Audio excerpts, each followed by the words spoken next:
Bonjour à tous et à toutes, c'est Shadow TV et je vous retrouve aujourd'hui pour une nouvelle decklist des decklists du week-end. Cette fois-ci j'ai joué Dracotail pur, au contraire des précédentes semaines, où j'ai plutôt joué avec du Branded. Je vous présente ça tout de suite avec le main deck dans un premier temps, l'extra deck et enfin le side deck. C'est parti.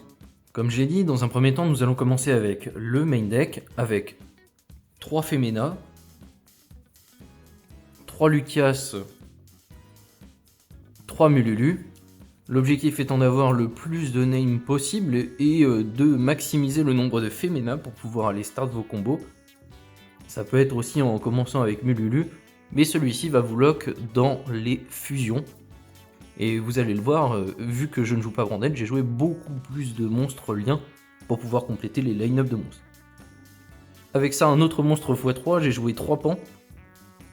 Pan que je trouve toujours plus intéressant que Urgula, puisqu'il vous permet de justement aller viser les monstres de votre adversaire, notamment au go second. Urgula, il est plus là pour faire une pièce de combo complémentaire pour pouvoir aller rechercher une Femena par exemple lors de vos dernières fusions avec Rahu. Mais il s'agit tout de même d'une bonne carte. Donc comme je le disais, il me reste encore 2 monstres en x1, à savoir Urgula et Frixule. Ces 2 monstres sont très intéressants. Urgula, ça vous rajoute encore un name et Frixule un autre encore. Et cela vous permet d'avoir une variété de noms un peu plus importante pour pouvoir aller chercher à la fois les magies et les pièges quand vous allez jouer. Comme vous l'avez vu, j'ai décidé de jouer Horde Side, mais il est possible de l'intervertir avec une carte que j'ai voulu essayer cette semaine, le Dramaturge de Despia. Le Dramaturge de Despia, il est très intéressant parce que lorsque vous invoquez spécialement, que ce soit un monstre fusion, synchro, Xyz ou lien, donc ça peut être de l'extra deck comme depuis le cimetière par exemple, ou alors avec des invocations spéciales de l'extra deck, je pense notamment avec Metaltronus, de pouvoir ajouter une negate sur le terrain. Ça vous permet également de jouer autour des cartes comme Contact Cancrela pour pouvoir avoir une negate sur le terrain. Il n'est sorti qu'une seule fois lors de mon tournoi, mais la fois où il est sorti, eh bien écoutez, il a été game changer et il m'a permis de gagner ma partie. Je vais passer ensuite sur la partie magie. Donc tout d'abord nous avons Rahu que Dragon. Donc Rahu, elle est très intéressante puisqu'elle vous permet de faire des fusions en utilisant le deck pour avoir n'importe lequel de vos matériels. Ça va être très fort notamment en go second puisque si votre adversaire n'interagit pas avec, eh bien écoutez, vous pouvez aller envoyer soit un pan pour détruire un monstre de votre adversaire, soit un Urgula pour aller détruire une magie de piège si vous connaissez à peu près la disposition des cartes. Je pense notamment à affronter des Dracotail en match miroir. Ou alors, tout simplement, en envoyant un Mululu pour aller negate un monstre sur le terrain de votre adversaire, puisque parfois il vous est intéressant de garder des monstres sur le terrain de votre adversaire pour jouer notamment en go second la magie la plus forte de votre deck, et même en go first, Ketu. Ketu qui va aller chercher n'importe lequel de vos names Dracotail, donc ça peut être Lucias pour avoir un starter si vous n'avez pas peur de droll, ou si vous avez, je sais pas, par exemple un call-by ou un cross-out, si jamais vous jouez ce genre de variante. Ou alors tout simplement d'aller chercher une Femena pour aller faire des fusions justement pendant le tour, pendant votre tour comme celui de votre adversaire, pourquoi pas pour le prochain, pour aller justement chercher des interactions avec votre adversaire.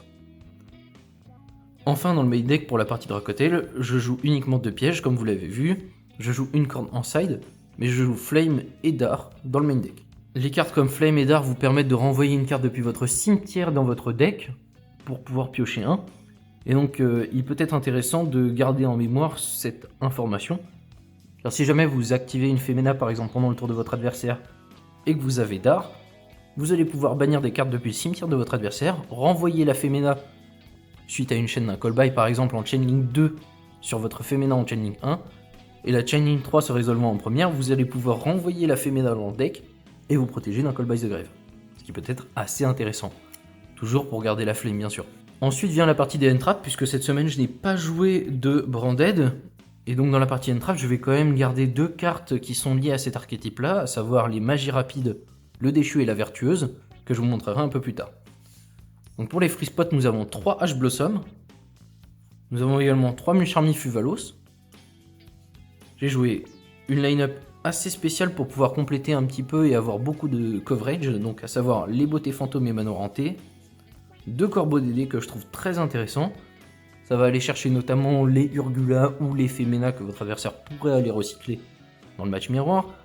Ça peut également vous permettre de gérer des cartes comme les cartes des archétypes justement Mitsurugi, qui vont avoir des déclencheurs. Si vous les bannissez, eh bien écoutez, ils ne sont pas à la localisation dans laquelle ils ont été tribut pour le cost de leur magie rapide, je pense.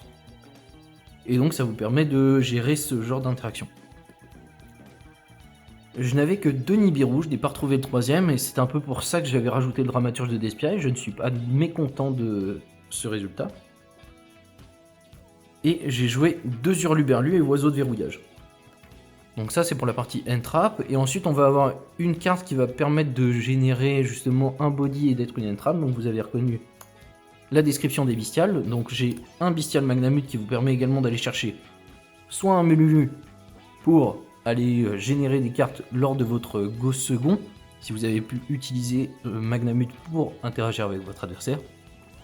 Ou alors si vous avez déjà les cartes pour pouvoir jouer, de jouer avec un Pan ou avec un Urgula. Et enfin, les 2 dernières cartes qui vont compléter ce deck, c'est le Déchu et la Vertueuse.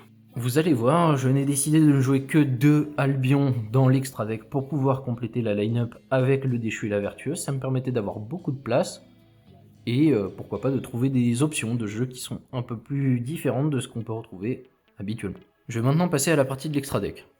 Donc pour l'extra deck, vu que l'on joue pur, on va pouvoir jouer beaucoup plus de names. Donc j'ai joué 3 Artalion ainsi que 2 Gulamel, ce qui m'a permis d'avoir un peu plus de ressources, notamment au grind, que je n'avais pas forcément avec Branded sur certaines lignes de play, uniquement Dracotail. Et enfin, pour compléter les line-up de fusion, j'ai joué un Dragon Sacreterion et un Mystérion. Il est très largement possible de rajouter un 2e Sacreterion. Il ne m'a pas manqué lors de ce tournoi, mais je peux comprendre l'intérêt d'en avoir un 2e. Enfin, pour les line-up de monstres fusion et pour aller avec les 2 magies, le Déchu et la Vertueuse, j'ai joué 2 Albion, le Dragon Marqué. Avec ces monstres fusion, j'ai joué 5 monstres liens ainsi que 1 monstre Exise, en la présence de Dark, la Charmeuse des Ténèbres Obscures. Elle me permettait d'aller gérer les match-up Mitsurugi pour aller rechercher par exemple, eh bien écoutez, pourquoi pas des Mitsurugi Murakumo. Ou alors, j'ai affronté un joueur labyrinthe pour aller rechercher une Lovely qui peut reset des pièges, ce qui peut être très intéressant. J'ai joué également une Espie Petite Chevaleresse, un Mouton de Croix, une Sphère Hiératique des Sphères Divines, et enfin un Esprit avec des yeux de bleu. Donc là c'est beaucoup plus standard, Espie Petite Chevaleresse, puisque c'est une carte qui va pouvoir utiliser vos monstres d'extra deck pour pouvoir faire une lien et gérer des ressources de votre adversaire.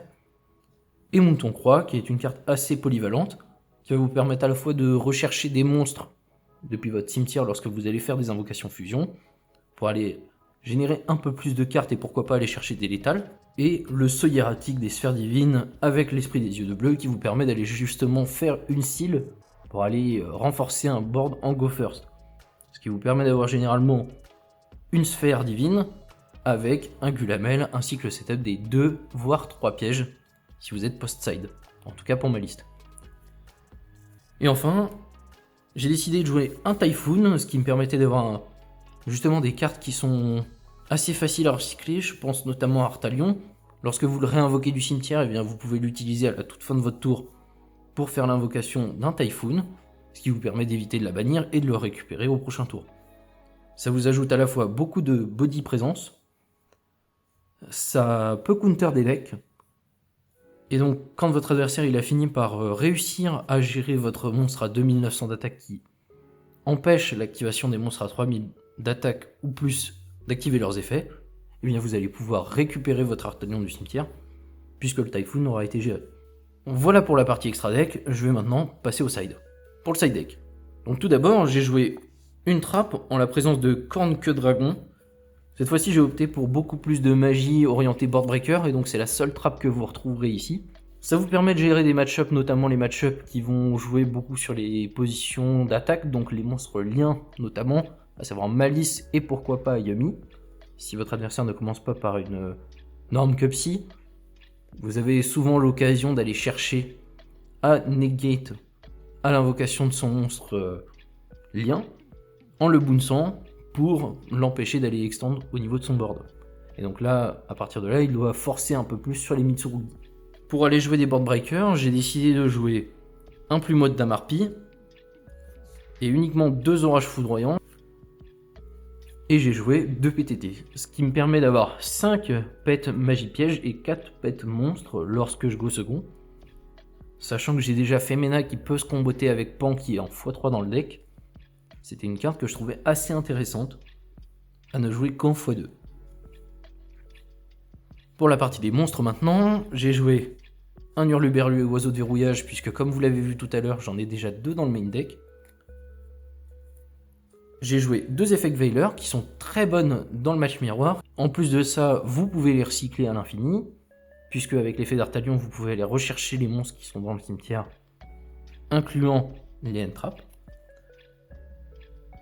Et enfin, j'ai décidé de jouer 3 Lancea et 3 Mulcharmy Meowls. Meowls, c'est assez évident contre les match-up Malice ou contre les match-up justement Mitsurugi. C'est une carte qui va vous permettre d'aller chercher 1 voire 2 fois, donc elle se remplace assez aisément. Et j'ai également joué Lancea Artefact qui m'a permis de gagner notamment contre un match-up Branded. Comme vous l'avez vu aujourd'hui, une decklist Dracotail pure avec une petite spice sur le Dramaturge de Despia. Je vous invite à le tester si vous n'avez jamais fait l'expérience de la carte. Moi je trouve que ça peut augmenter le ceiling de façon assez intéressante. En plus de ça, comme il est potentiellement banni par les effets du contact cancre-là, il vous permet néanmoins d'aller justement générer une interaction si votre adversaire commence à partir en pièces de combo en utilisant justement le contact cancre-là. Soit comme matériel lien, soit pour une invocation quelconque. Je pense à une invocation X6 notamment. Ça vous permet de générer des cartes et d'avoir un peu plus de ceiling et d'éviter justement de mourir sur des cartes comme celle-ci. Sachant que le Dramaturge de Despia a 3000 d'attaque, il est assez difficile de le tuer. Et donc lorsque votre adversaire va vouloir jouer n'importe lequel de ces monstres, régulièrement vous allez pouvoir le garder et garder votre interaction pour plus tard dans le tour.